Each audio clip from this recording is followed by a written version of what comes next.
ese nudius numidius, nosotros lo seguimos usando como NN, ¿no? Y gracias a Policías en Acción sabemos que para la policía eso es Natalia Natalia o cosas por el estilo. Hay quienes dicen, quienes repiten esta falsedad, que NN habría sido tomado del inglés no name, no name. Es conveniente, pero es mentira. Digamos, es totalmente falso. Es latino esto, lo inventaron los latinos. Nudius, numidius, es un supuesto nombre de alguien que no existe. Lo que es en español Juan Pérez, lo que es en inglés John Doe. Pero el praenomen nudius existía, Oscar. ¿Cómo? ¿Existe? ¿Qué cosa? El praenomen nudius existe. Me parece que sí. Muy infrecuente, ¿eh? Pero me parece que sí. Sí, sí. O sea, claro, no equivale a un Juan o a un John. No. Tienes razón, pero creo que sí, ¿eh? Estoy casi seguro de que sí. Y numidio, como que es africano, de Numidia. Claro, claro, sí. En latín, una persona cualquiera era conocida por dos palabras, por decir así. Lo que nosotros llamamos nombre y apellido. Pero, digo eso porque una persona más conocida se le aplican generalmente tres palabras. La primera palabra se llama praenomen, o sea, prenombre. Eso ha quedado en francés, prenom, ¿no? Prenombre. El prenombre es nuestros nombres. Patricia, Matías, Liliana, Virginia, Mauricio. Y lo que en latín se llama nomen es nuestro apellido. El nomen es a qué gens, a qué familia, a qué linaje pertenezco. Pertenezco al linaje de los Mandia, al linaje de los Siede, al linaje de los González, lo que fuere, ¿no? Muchas veces, en cambio, con personas más famosas, incluso en vida, no necesariamente famosas después de muertas, esas personas son conocidas con su nombre completo, digamos, por tres nombres. Ejemplos, por ejemplo, Cayo Julio César.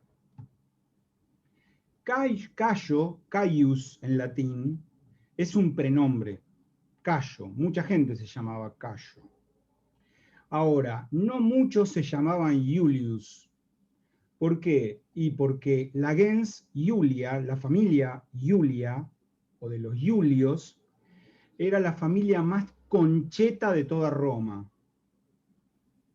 O sea, era como decir en otra época acá, Anchorena, ponele, ¿no? O sea, con linaje, con guita, todo. ¿Y de dónde viene lo de César? Bueno, Caesar es simplemente un apodo que le pusieron al pibe porque nació por cesárea. Y Caesar quiere decir nacido de un corte. Y vean qué curioso que el tipo finalmente es llamado por su sobrenombre. ¿No? O sea, es como el caso de Pelé, digamos. Edson Arantes do Nascimento, Pelé. ¿Cómo lo llamamos? Pelé. ¿Qué decía la camiseta? Pelé. Bueno, César logró eso, por ejemplo, ¿no? Se lo bueno, conocía y además, todos los demás que siguieron se llamaban César también, ¿no? Bueno, justamente porque... Además quedó ese nombre totalmente para nominar al emperador. Claro, claro, claro. Efectivamente, porque el Senado decreta, cuando es asesinado Julio César, que el que gobierna Roma será un César. Y así... Alguien que nació por cesárea. Claro, y quería decir eso. Exactamente.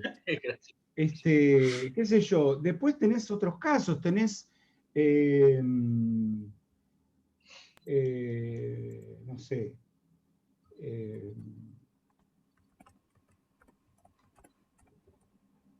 ay, se me fue el nombre de Cicerón. Marco Tulio. Marco Tulio, gracias. Dios. Marcus Tullius Cícero, ¿no? También lo conocen como Quíquero. Quíquero, ¿saben lo que quiere decir? Garbancito.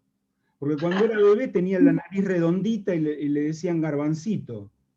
Entonces el tipo se llama Marcus, ese es el nombre, el prenombre. Tullius, de la familia Tulia, los Tulios, y lo llaman por el sobrenombre.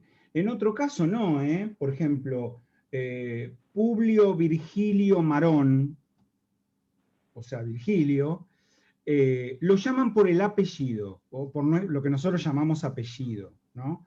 Publius es el nombre, Vergilius es el apellido de toda la familia, y Maro es porque pertenecía a un pueblo, a una región que era Maronia, y entonces lo llamaban el Maronio, como si dijéramos el salteño o el catamarqueño, ¿no? Bueno, el tipo lo llamaron por el apellido, Virgilio, como si dijéramos Gómez, Maradona, no sé, apellido, ¿no? Sí, hay casos muy curiosos, pero en general 3. La gente que no sobresalía de nada tenía 2, ¿no? Y algo que seguramente saben, pero así como existe en español Juan Pérez, en inglés John Doe, en portugués es Joao da Silva. El NN es Joao da Silva. Bien, viene omitenda. Omitenda, otra vez ND, A, neutro plural, cosas que... Perdón, profesor. Sí. Pues podría, perdóneme, pero el NN me quedé porque acá nos caracterizamos por los NN, ¿no? En la Argentina. Sí. Ese NN, ¿me podría volver a explicar qué significa nudius numidius? Si nosotros la tradujéramos sería nudio numidio. Nada, un nombre y un apellido en nuestros términos. No quiere decir nada, es lo mismo que Juan Pérez o que John Doe. Nada, un nombre y un apellido cualquiera. Bien. Es eso, Gracias. simplemente. No, por favor. Omitenda, cosas que deben ser omitidas, cosas que hay que omitir, que hay que pasar por alto, querría decir. Luego tenemos P o PP. Bueno, P es página, en latín lo estoy pronunciando, por supuesto página, y páginae en plural con AE final, páginas sería. Cuando uno abrevia en una lista de referencias bibliográficas y dice que cita un artículo, un paper, qué sé yo, bueno, dice pp.35-46, páginas 35 a 46. Páginas en un texto académico nunca se pone PAGS. No se abrevia PAGS, se abrevia PP. A la latina, digamos. Luego tenemos persona non grata. Bueno, esto es casi castellano, pero hay que entender bien lo que quiere decir gratus, ¿no? Gratus en latín puede querer decir 2 cosas. Una que por supuesto no es aquí, pero gratus puede querer decir agradable o también agradecido. Agradecido. Es un adjetivo que hay que poner en relación con la palabra gratia. Gratia. Gratia es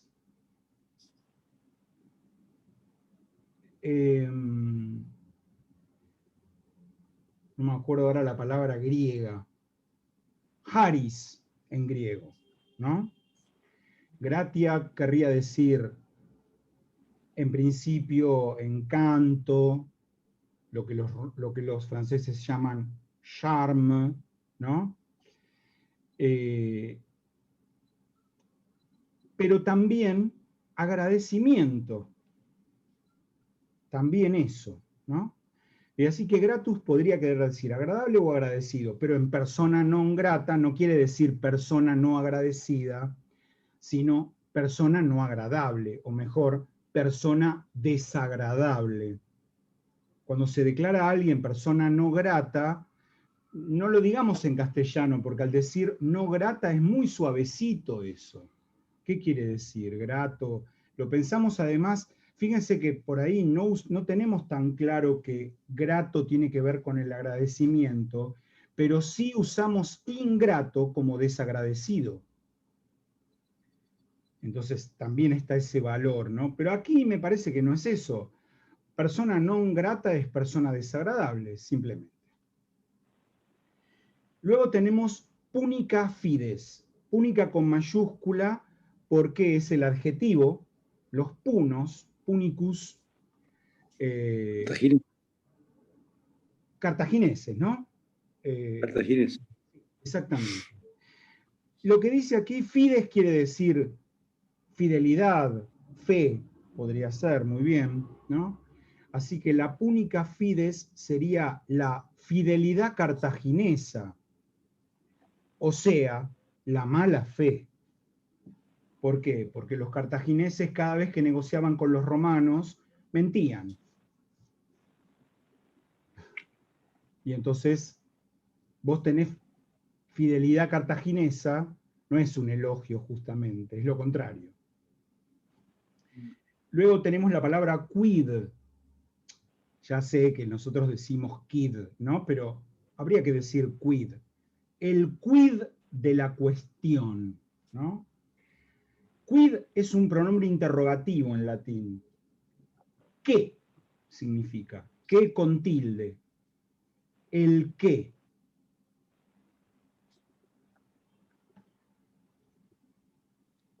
Luego tenemos rara avis. ¿Qué quiere decir? Bueno, avis quiere decir pájaro, ave, ¿no? Pero ¿qué quiere decir rarus? Rarus quiere decir infrecuente, poco común. Entonces, ser una rara avis sería ser un pájaro poco común, un pájaro poco visto sería. Un bicho raro. Sí, lo que pasa es que el bicho raro está bien, porque es eso, pero para nosotros bicho raro, la palabra raro tiene connotaciones muy feas en español. En cambio, etimológicamente, lo que quiere decir raro, rarus, en latín, es que no se lo ve mucho, que es infrecuente, simplemente, ¿no? Eso. Bien, ¿vamos bien? Muy bien. Bueno, viene ahora res non verba. Bueno, esto es toda una frase. Hace muchos años una propaganda de yerba terminaba así. La decían, por supuesto, pronunciada a la criolla, ¿no? Res non verba, decían, ¿no? Res non verba. Ahí dice hechos, no palabras. Hechos, hechos, cosas, no palabras. Eso quiere decir la palabra res, que es igual en singular y en plural. Hechos, cosas, actos, acciones, todo eso. Luego tenemos la palabra spa. La palabra spa es un acrónimo antiguo, romano. No es un invento de hace 30 años. Es el acrónimo de Salus per Aquam, es decir, la salud por medio del agua, la salud a través del agua.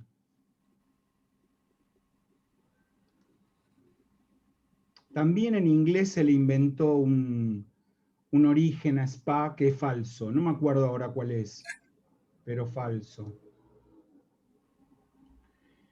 Semel dictum sería dicho de una vez, dicho por fin, eso sería semel, ¿no? Como para decirlo de una vez por todas, ese sentido tendría. Dictum es dicho, ¿no? Dicho de una vez y para siempre, una cosa así. Un nuevo acrónimo, SPQR, que es el acrónimo de Senatus Populusque Romanus. Senatus Populusque Romanus. Esto es el acrónimo de que, quiero decir, ahora traducimos lo que dice ahí, ¿no? Dice, el Senado, y el I es que, la palabrita que pegada a populus. El Senado y el pueblo romano. Muchos monumentos arrancan así. Arriba en el frontispicio del templo, de lo que fuere, dice SPQR, el Senado y el pueblo romano hicieron este templo, hicieron este lugar, construyeron, en tal fecha, siendo cónsul fulano y mengano, siendo emperador tal, ¿no? Para datar el asunto. Ese que equivale a et, y es, hay que anteponerlo a la palabra a la que va pegoteado, digamos. Que no tiene autonomía sintáctica, no puedo usarla como una palabra suelta. Siempre va pegada a otra palabra. O sea, esta es una limitación fonética de que. Es una palabra sin acento y entonces se pegotea a una palabra anterior. Pero siempre debe ser traducida delante de la palabra a la cual está unida. Entonces, si yo quisiera decir en latín padre e hijo, puedo decirlo con et o con que, pero con esta diferencia.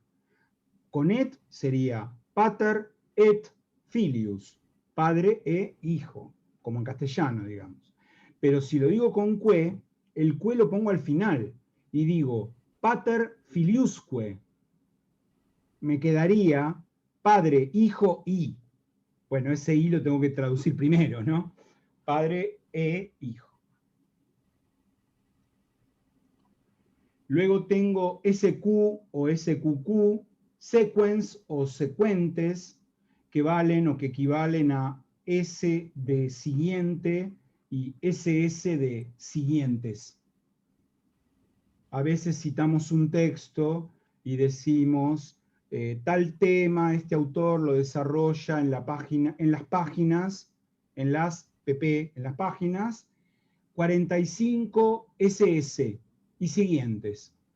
45, 46, 47, por ahí, todas esas. Solarium en latín quiere decir lugar expuesto al sol. Por lo tanto, terraza. Con mucha frecuencia era el techo de un edificio. No es que hubiera construido una terraza, ¿no? Pero digo, alguien se subía al techo a tomar sol, y a eso se lo llama solarium, derivado evidente de sol. Luego tenemos tabula rasa, literalmente quiere decir tabla lisa. Pero hablemos un segundo de dónde puede venir esto, ¿no?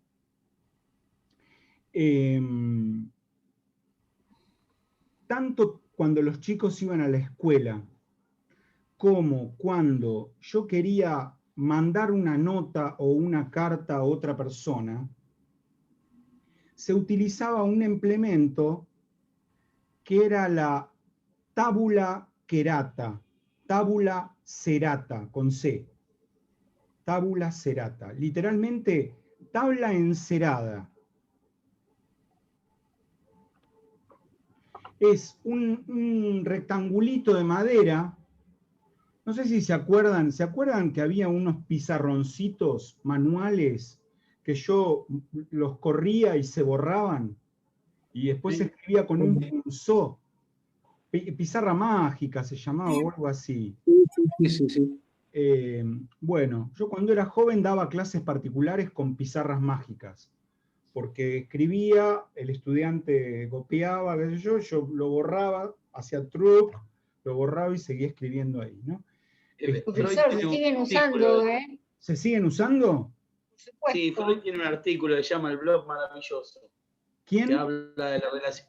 Sigmund Freud tiene un artículo que se llama El blog maravilloso, creo que es así, que hace una relación entre el aparato psíquico y ese adminículo, como le decía él, digamos, ¿no?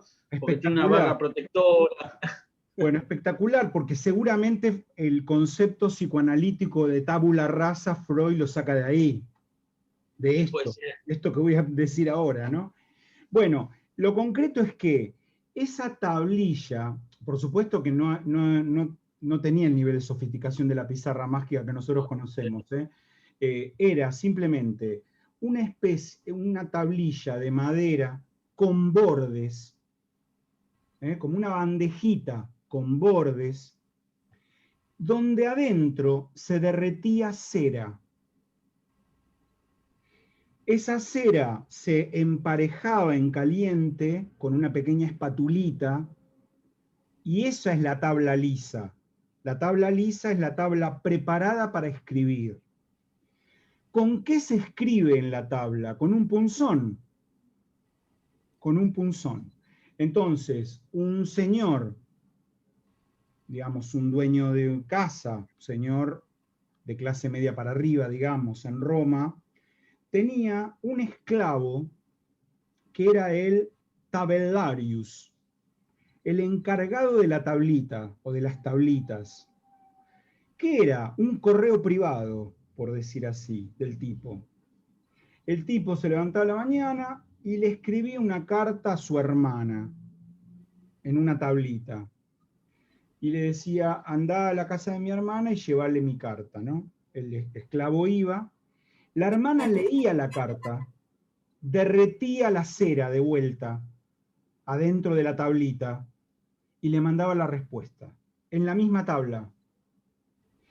Los chicos iban a la escuela y copiaban lo que el maestro escribía pobremente en un cacho de pared con un pedazo de carbón, lo copiaban en la tablita. Cuando terminaban de ver el tema, derretían la cera y copiaban otra cosa, ¿no? No había posibilidad de almacenarlo, pero al menos, por eso la memoria era tan importante en la antigüedad, ¿no? O sea, luego de haberlo escrito, uno tenía que memorizarlo. De eso se Mire, profesor, acá tengo el modelo 2021 de la tabula rasa. A ver, ¿querés compartirlo con nosotros? Esperá que te... ¡Ah, lo tenés ahí nomás! Lo estamos... Sí, claro, acá está. La tabula rasa. Sí, totalmente. Sí, totalmente, bien.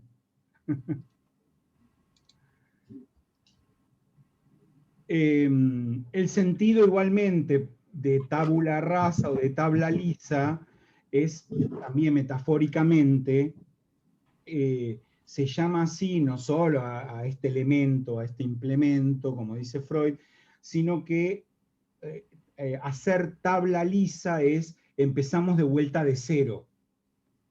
Se usa para situaciones concretas de la vida y para acordar nuevamente con otras personas sobre algo en particular.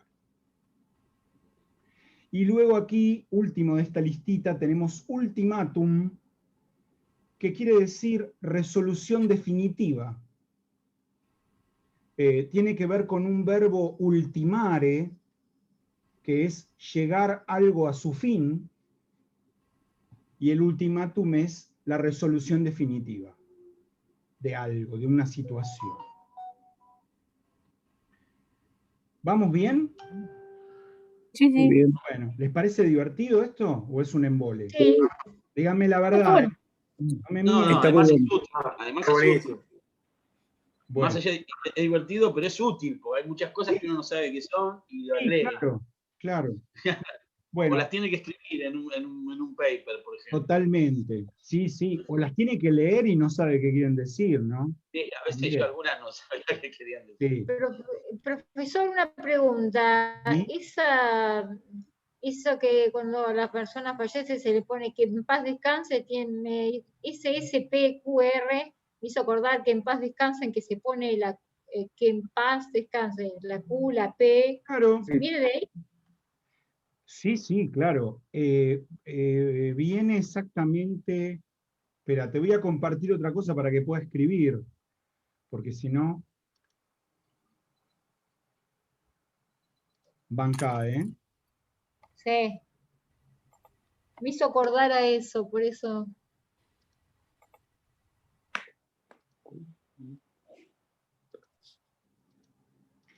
En latín, que en paz descanse, es RIP. ¿Y RIP de dónde viene?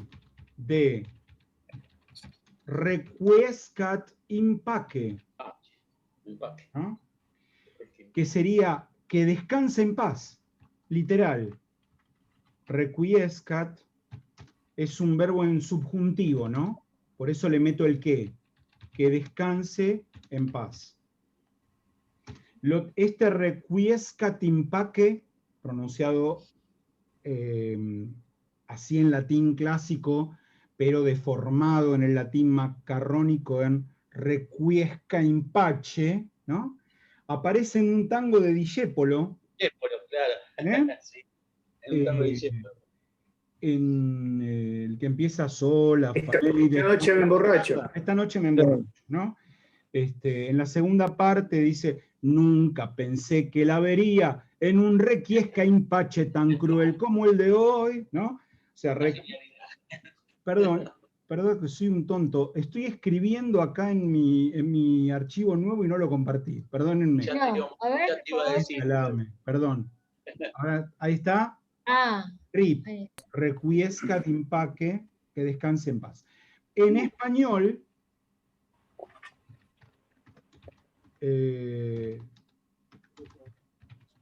así, Sí, que descanse sí. en paz.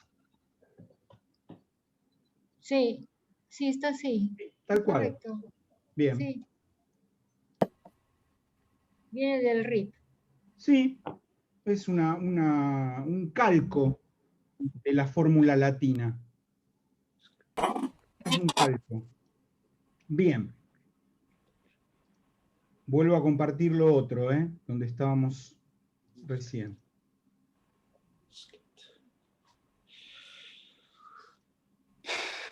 Tenemos acá 3 casos de nominativo más acusativo. O sea, la primera palabra está en nominativo. Luego viene una preposición, siempre es la misma, la preposición ad. Ad puede querer decir a, hacia, contra, dependiendo, ¿no? Y luego una palabra en acusativo, que depende de esa preposición. En el primer caso dice argumentum, podría no estar argumentum y ser otra palabra, por eso está entre paréntesis, ad hominem. Esto se usa en lógica para decir que vos no estás argumentando contra mi argumento, sino que estás argumentando contra mí. En vez de discutir lo que yo estoy diciendo, me decís que soy un tarado, por ejemplo, ¿no? Falacia, ¿no? Eso sería un argumento contra el hombre. Argumentum ad hominem. Luego tenemos también de la lógica reductio ad absurdum, una reducción al absurdo. Y terminus ad quem sería límite hacia el cual o límite hasta el cual. Esto se usa cuando yo estoy trabajando desde el punto de vista filológico con un material y que por determinados datos que tengo, yo sé que, no sé el año exacto en el que se escribió ese texto, ponele, pero sé que no pudo haber sido después de tal año. ¿Por qué? Porque el autor se murió ese año, porque el autor ese año dejó de escribir, por lo que fuere. Tengo un dato y tengo un terminus ad quem, un término hasta el cual la cosa podría ser, pero después de ese momento no. El tema de las preposiciones en latín es importante porque es raro que una preposición vaya con más de un caso, pero existe algún ejemplo de alguna preposición que se usa mucho. Por ejemplo, la preposición in. La preposición in, si yo la uso en acusativo, por ejemplo, yo digo in domum, quiere decir una cosa. Si yo la uso con ablativo, in domo quiere decir otra cosa. In domum es hacia la casa. Puede ser hacia, puede ser a, puede ser hasta la casa. En cambio, in domo es en la casa. Quiero decir dentro de la casa. In más ablativo es dentro. In más acusativo es hacia, pero entrando. En cambio, si yo dijera ad domum, ahí también dice hacia, pero sin entrar.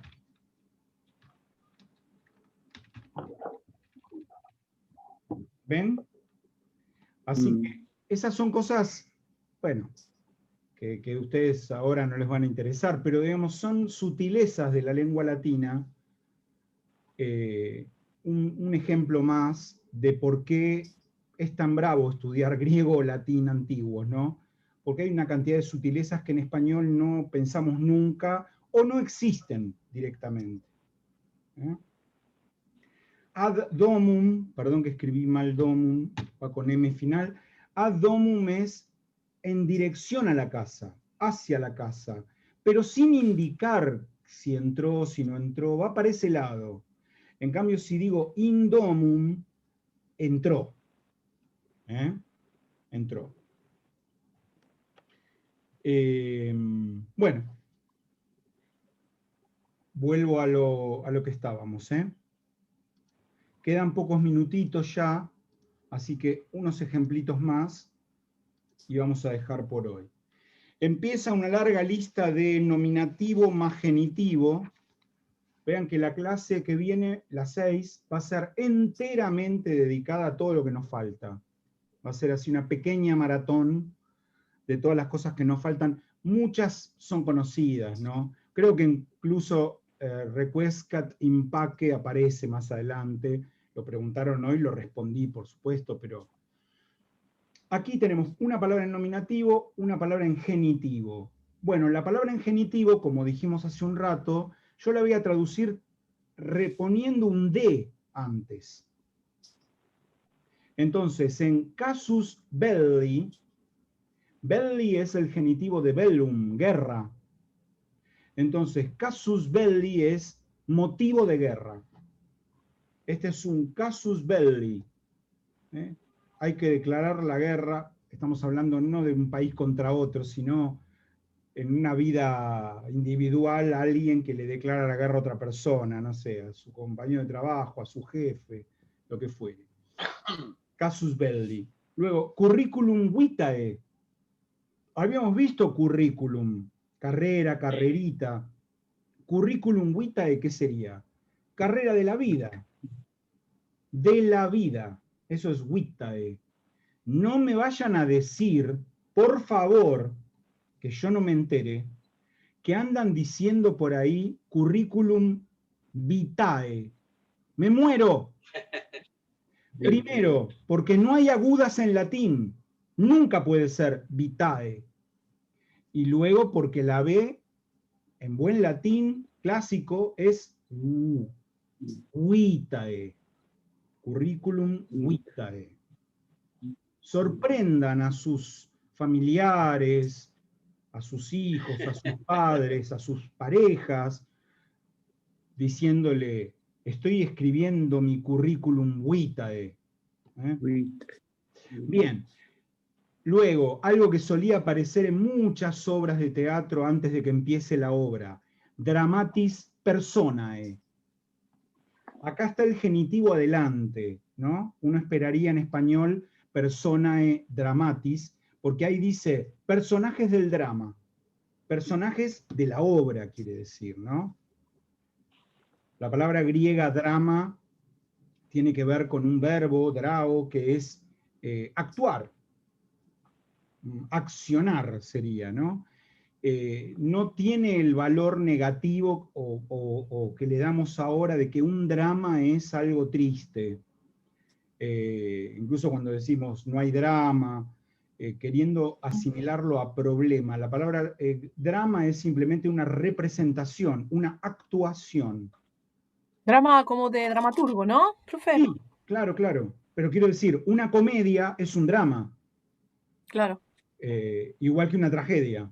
Una tragedia también es un drama, pero una comedia también. Bien.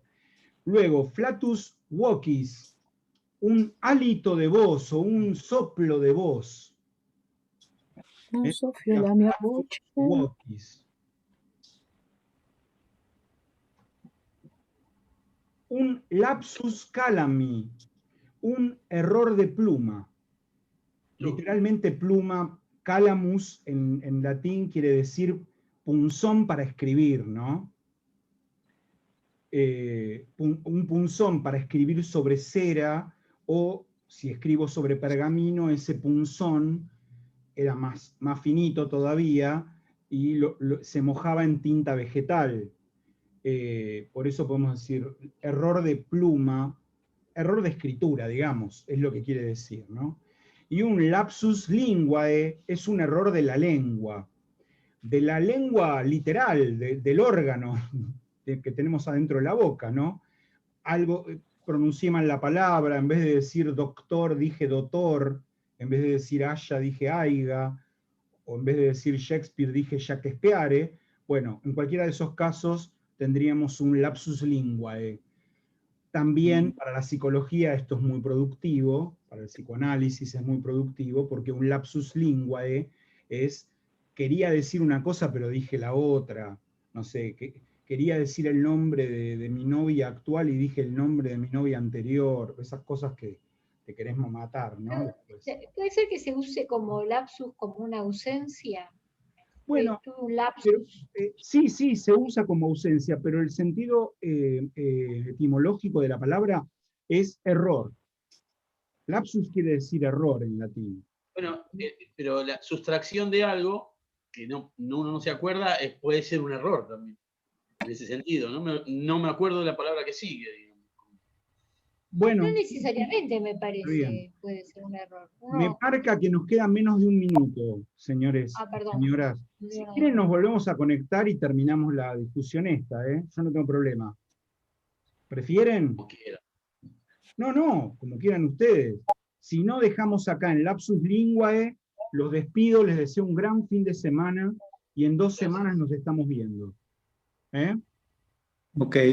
Bueno.